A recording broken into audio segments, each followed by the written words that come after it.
नमस्कार, मैं हूं पवन त्यागी। अयोध्या में भव्य राम जी का मंदिर बनने के बाद अब एक नई घोषणा केंद्र सरकार के एक मंत्री ने करके पूरे देश में जो विपक्षी पार्टियां हैं उनके अंदर हलचल पैदा करती है, या यूं कहें भूकंप ला दिया है। क्योंकि केंद्रीय मंत्री जो शांतनु हैं, आपको बता दूं, शांतनु ठाकुर ने पश्चिम बंगाल में जाकर एक मीटिंग के अंदर मीडिया में यह कह दिया कि जो ममता दीदी ये कह रही थी कि बंगाल की धरती पर कोई सीए यूसीसी नहीं लागू होगा, वो जान लें कि बंगाल ही नहीं पूरे भारत के अंदर 7 दिनों के अंदर अंदर सीएए लागू होने वाला है। ये पहला मौका नहीं है। इसके पहले अमित शाह जी ने भी इस तरह की दहाड़ लगाई है और पूरे देश के विपक्षी पार्टियों को यह बता दिया कि आप जो सीएए के नाम पर देश में दंगा कराने का षड्यंत्र कर रहे थे, बल्कि कर ही दिया था, लोगों को सड़कों पे उतारा था, झूठ बोलकर इस देश के मुसलमानों को भड़काया, सोची समझी रणनीति के तहत देश में दंगा चलाने के लिए, दंगा करवाने के लिए उनसे झूठ बोला गया कि अगर सीए लागू हो गया, एनआरसी लागू हो गई, तो ये जो मोदी है ना, ये इस देश के सारे मुसलमानों को देश से बाहर निकाल देगा। अब किसी को भी लगेगा कि यार ये कर सकते हैं, ये तो आरएसएस वाले हैं, ये तो कट्टर हिंदू कहलाते हैं, क्या पता कर दें, क्योंकि ये तो जो है अयोध्या, मथुरा, काशी इस तरह की बातें करते रहे और ये तो जो है हिंदुत्व की बात करते ही हैं। लेकिन वो सारी जो नैरेटिव फैलाने की कोशिश की गई थी, देश में आग लगाने की कोशिश विपक्षी पार्टियों ने की थी, वो सब झूठ साबित हुआ।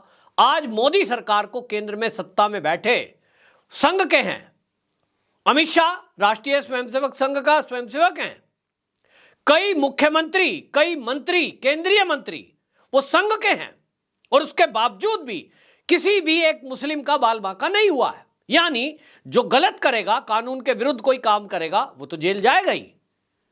लेकिन उसके अलावा सब आजादी के साथ पढ़ रहे हैं, सब आजादी के साथ नौकरी कर रहे हैं, सबको कुछ भी बोलने की आजादी है, कुछ भी जो भी करे। और यह तय हुआ था इस कानून में जो सीए का है, नागरिक संशोधन जो अधिनियम 2019 है, उसमें साफ साफ ये लिखा कि जो ऐसे लोग हैं कि वो उसमें तारीख दी गई थी कि 31 दिसंबर 2014 के पहले जो भी ऐसे लोग भारत के अंदर आए हैं, जो पाकिस्तान, बांग्लादेश, अफगानिस्तान से आए हों, वो चाहे दलित हों, फिर चाहे वो सिख हों, फिर चाहे जैन हों, बौद्ध हों या ईसाई हों, ईसाइयों के लिए भी है, उन सबको भारत में भारत की नागरिकता दी जाएगी। ऐसा क्यों किया मोदी सरकार ने? ईसाई को ना देते? अगर कट्टर हिंदू वाली बात है तो भाई ईसाई को क्यों देंगे? वो तो हिंदू नहीं है। इसलिए क्योंकि ये जो 3 देश हैं, पाकिस्तान, अफगानिस्तान और बांग्लादेश, यहां जो वहां के अल्पसंख्यक है, क्योंकि वहां बहुसंख्यक कौन है? मुस्लिम।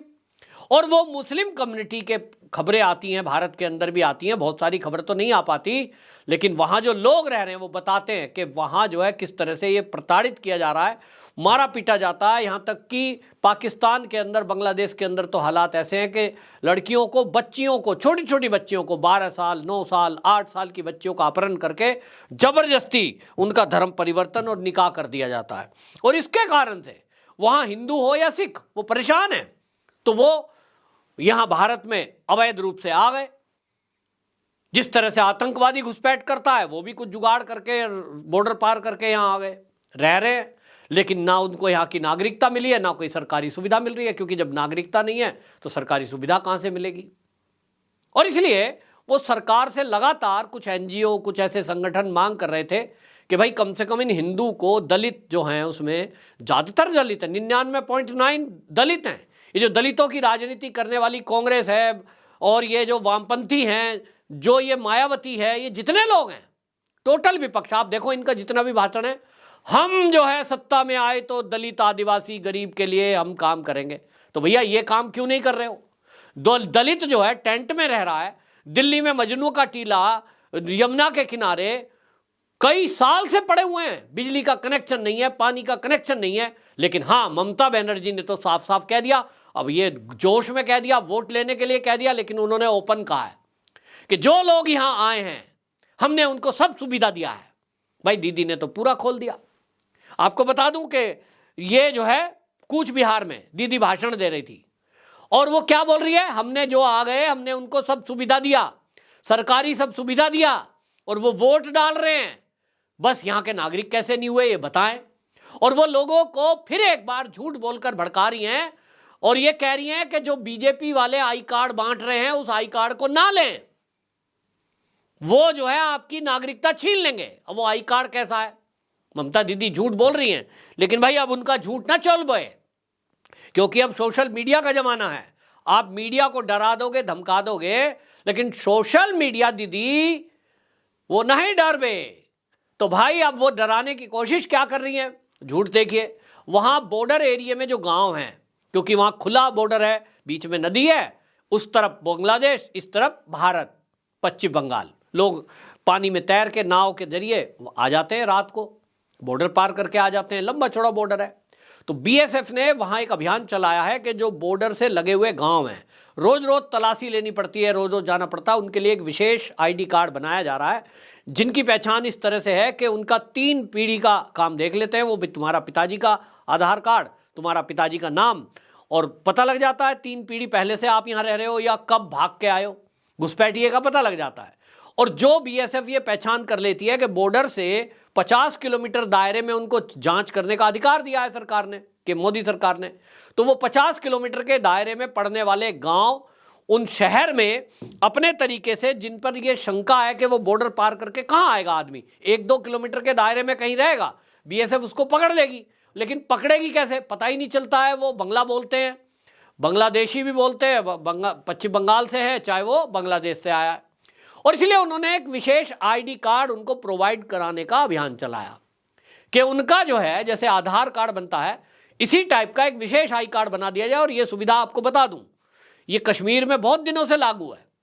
वही स्कीम जो है, जब सेना आएगी आप वो वाला आई कार्ड दिखा दोगे, सेना आपकी फोटो का मिलान कर देगी, लेटेस्ट फोटो उसमें होगी, और सेना आपको 1 मिनट में छोड़ देगी। आपने आई कार्ड गले में लगाया, सेना को दिखाया, आप जाइए।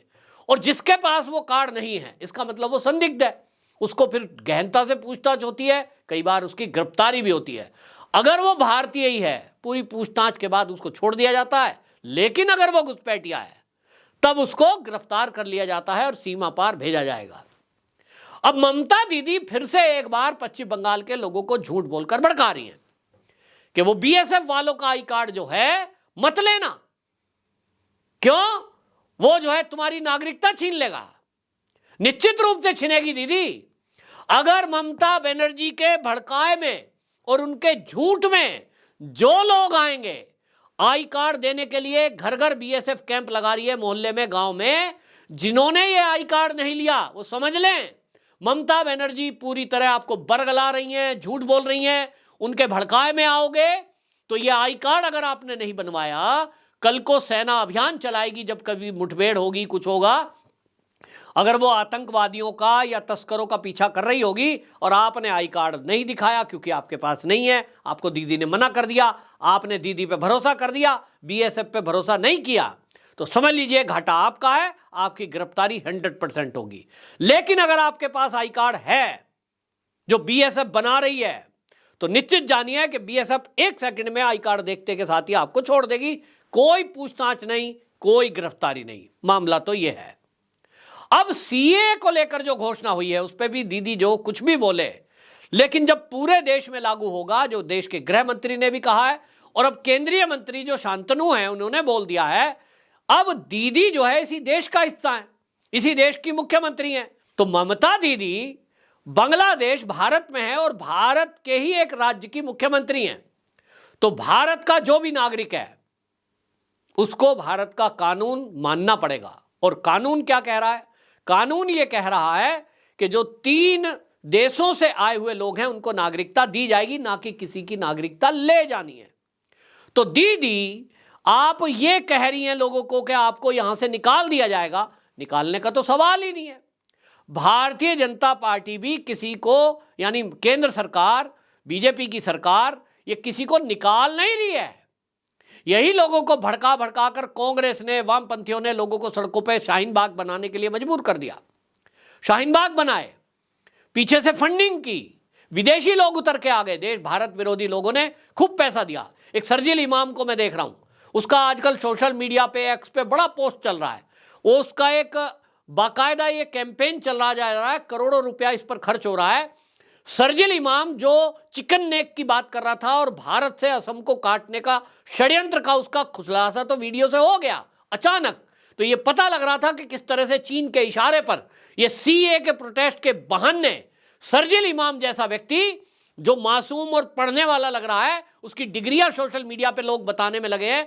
कई सारे एक्स पर ऐसे अकाउंट बनाए हुए हैं और अकाउंट बने हुए हैं। इस वीडियो के माध्यम से भी मैं गृह मंत्री अमित शाह को और मोदी जी को कहना चाहता हूं कि शर्जील इमाम के एवज में, फेवर में बाकायदा सोशल मीडिया पर एक अभियान चलाया जा रहा है और वो अभियान चला रहे हैं कि देखिए शर्जील इमाम कितना पढ़ा लिखा है, कहां से 10वीं की, कहां से 12वीं की, कहां से उसने डिग्री ली, और ऐसा पढ़ने वाला बंदा, और वो देखिए जी मोदी सरकार ने जेल में डाला हुआ है।